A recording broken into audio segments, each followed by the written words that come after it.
अहिंसा, करुणा और विश्व शांति का उपदेश देने वाले तथागत महामानव गौतम बुद्ध के चरणों में मैं धीर सिंह मौर्य नमन करता हूँ। धीर वीर ऑफिशियल यूट्यूब चैनल पर आप सभी का स्वागत है।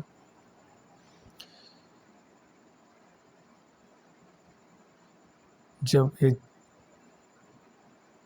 राजकुमार सिद्धार्थ ज्ञान प्राप्त करके जब बुद्ध हो जाते हैं तब उनका प्रभाव इतना ज़्यादा था कि चारों तरफ बौद्ध धर्म का डंका बज रहा था। उनकी मधुर वाणी इतना तेज़ था कि जो भी उनके यहाँ जाता वही उनका अनुयायी हो जाता था। महाराज शुद्धोधन जिस किसी को भी वहाँ राजकुमार सिद्धार्थ को बुलाने के लिए भेजते वह उनकी मधुर वाणी सुनकर उनका अनुयायी हो जाता था। फिर महाराज शुद्धोधन ने एक दिन अपने मंत्री के बेटे जो राजकुमार सिद्धार्थ के बचपन का मित्र था उससे कहा कि जाओ और मेरे बेटे राजकुमार सिद्धार्थ से कहना कि तुम्हें तुम्हारे पिताजी बुला रहे हैं,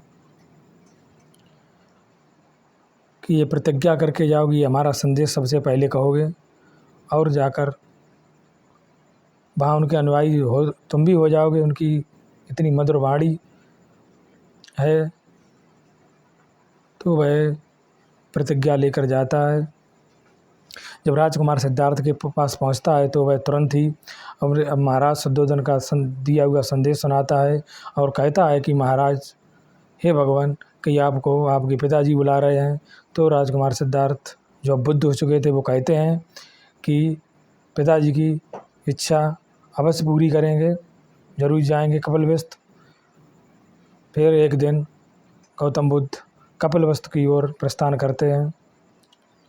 जब यह समाचार कपिलवस्तु के लोगों को पता चलता है कि आज भगवान गौतम बुद्ध आ रहे हैं तो कपिलवस्तु वासियों पूरे खुशी का ठिकाना ना रहा और हर्ष का वातावरण छा गया। कपिलवस्तु के राजमहल का तो उल्लेख ही क्या करना, घर घर में मंगल साज सजने लगे थे। सड़कें, चौराहे, हाट बाजार सब रंग बिरंगे पुष्पों और झालरों से सजाकर प्रकाश का विशेष प्रबंध और प्रजाजनों की ओर से किया गया था। नगर भर के नर नारी राजपथ के दोनों ओर खड़े होकर उसी दशा में टकटकी लगाए हुए देख रहे थे जिससे वहाँ भगवान गौतम बुद्ध आने वाले थे। कुछ नगरवासी आपस में इस प्रकार बातें भी कर रहे थे कि मित्रों, वर्षों बाद आज हमारे राजकुमार कपिलवस्तु की इस धरती पर आ रहे हैं।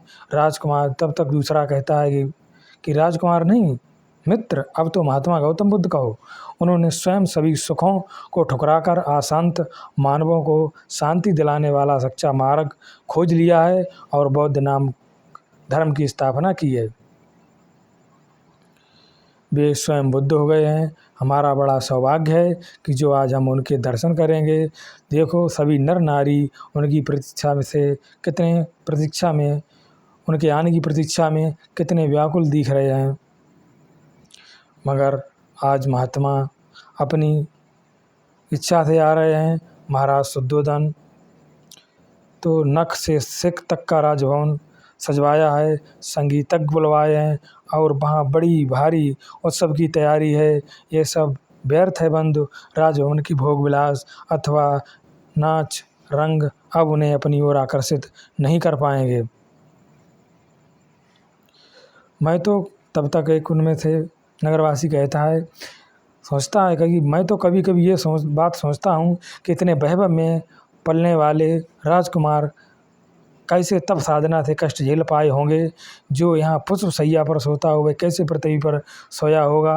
यह तप साधना बालकों का खेल नहीं है मित्र। सुना है एक बार तो तपस्या करते समय सिद्धार्थ बिल्कुल संज्ञा विहीन हो गए थे।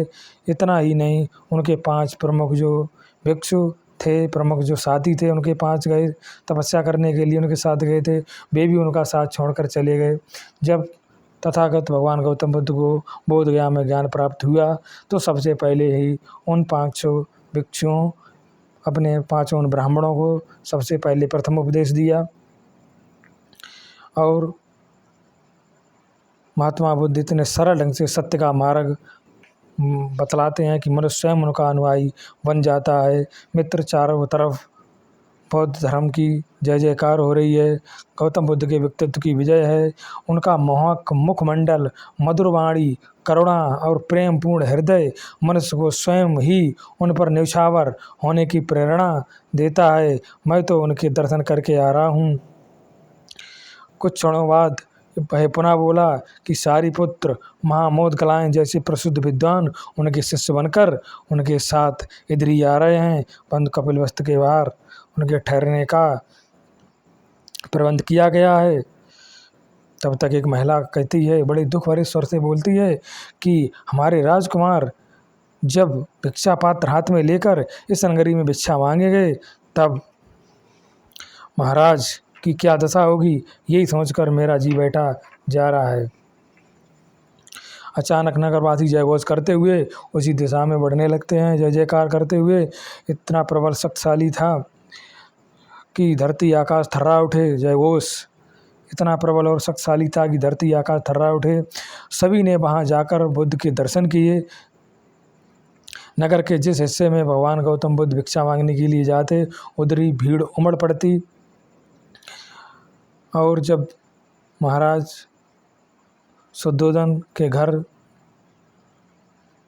जब राजकुमार सिद्धार्थ अर्थात जो भगवान बुद्ध हो चुके थे भिक्षा मांगते मांगते वहाँ पर पहुँचते हैं तो महाराज शुद्धोधन